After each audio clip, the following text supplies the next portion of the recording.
Hello and welcome back to the session where we see how to analyze the output of a discriminant analysis carried out.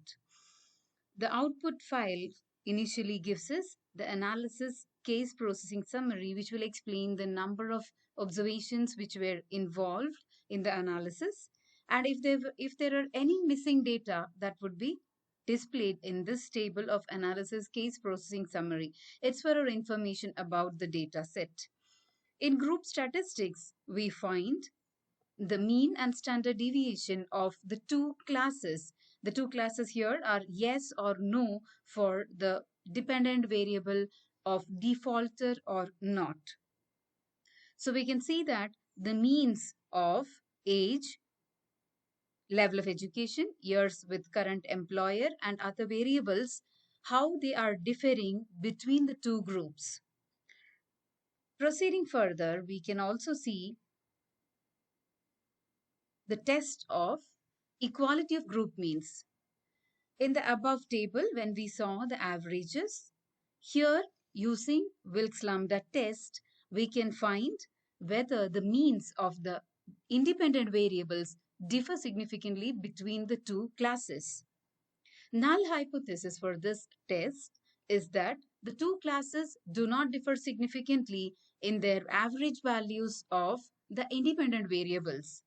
But we can see that in all the variables except household income, the p-value or the significance value of the variables is less than 5%, that is less than the level of significance we fix.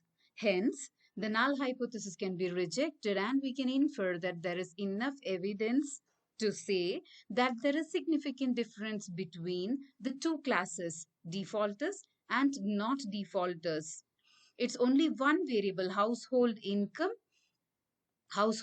in thousands. You can find that the p-value is greater than 0.05. All other variables have a significance level of less than 0.05. Okay, so this gives us another impetus on it is worth carrying out the analysis because the two groups differ significantly with respect to the with respect to the independent variables. Proceeding further, the summary of canonical discriminant function gives us the efficiency of the model or the model fit. Eigenvalues, higher the eigenvalues, better the model.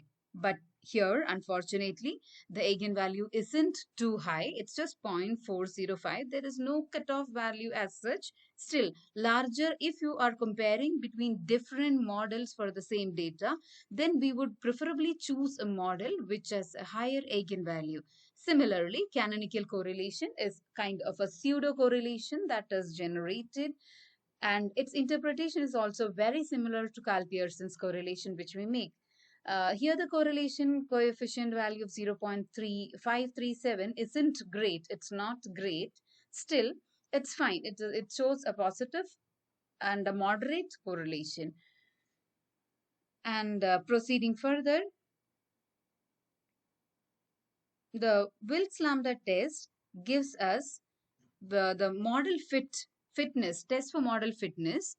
The null hypothesis is that the model is not a good fit, which is getting rejected. It's observed here. The significance value is less than 0.05. Hence, we can reject the null hypothesis that the model is not good. Hence, the model is supported by the sample, or the sample data suggests that the model can be accepted at 5% level or even at 1% level of significance. The next table, standardized coefficient discriminant function coefficient. Standardized canonical discriminant coefficient function helps us to compare between the variables and comment on which is the most impactful variable in discriminating the two groups. Okay, so here if you check, minus 0.794 is magnitude wise the largest number. Okay, followed by positive 0.604, followed by 0.568, etc. So irrespective of the magnitude, irrespective of the sign, we can decide on the the most impactful variables, which are the variables which play a decisive role in discriminating the group into yes or no category. Okay, proceeding further, if we look at the canonical discriminant function, we can skip a few of the tables which may not be very relevant for us in explaining. Okay, at this level we can proceed with canonical discriminant function, which is very similar to our regression function, like constant plus b0 plus b1 into the first variable plus b2 into second variable, etc. So the constant is 0.705 minus 0.705 minus 0.057 into other debts plus 0.276 into credit card debts plus 0.096 into debt income ratio, etc. So this equation will help us form the discriminant function. Now, once the values of the discriminant function variables are substituted, we get a value. And how do we predict whether a person would be a defaulter or not is based on the group centroid value. The group centroid values will help us to identify whether a person would be falling into the yes category or no. Centroids are averages of all the values of both the classes. Okay, so for the no class, the average of the members is minus 0.378, and for yes, it is 1.07068. So an average of these two is computed, and if any of the discriminant function value falls above the average, the person falls into yes category, and if the discriminant function value falls below the average, then the person would be categorized into no. That is how the discriminant function rule is defined.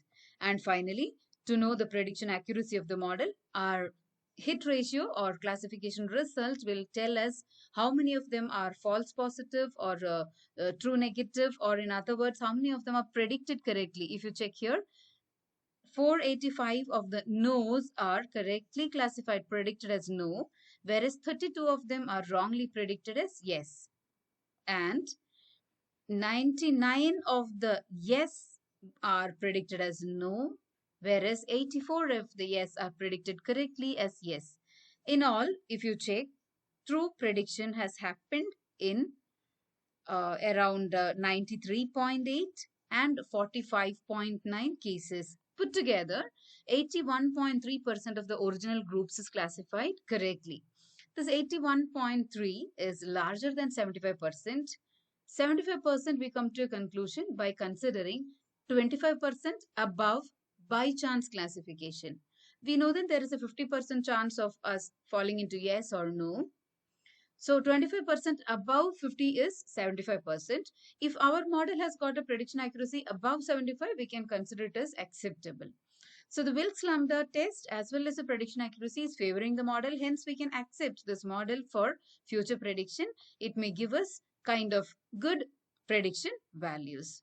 Okay. Now, how to write the report, we shall see in the next video.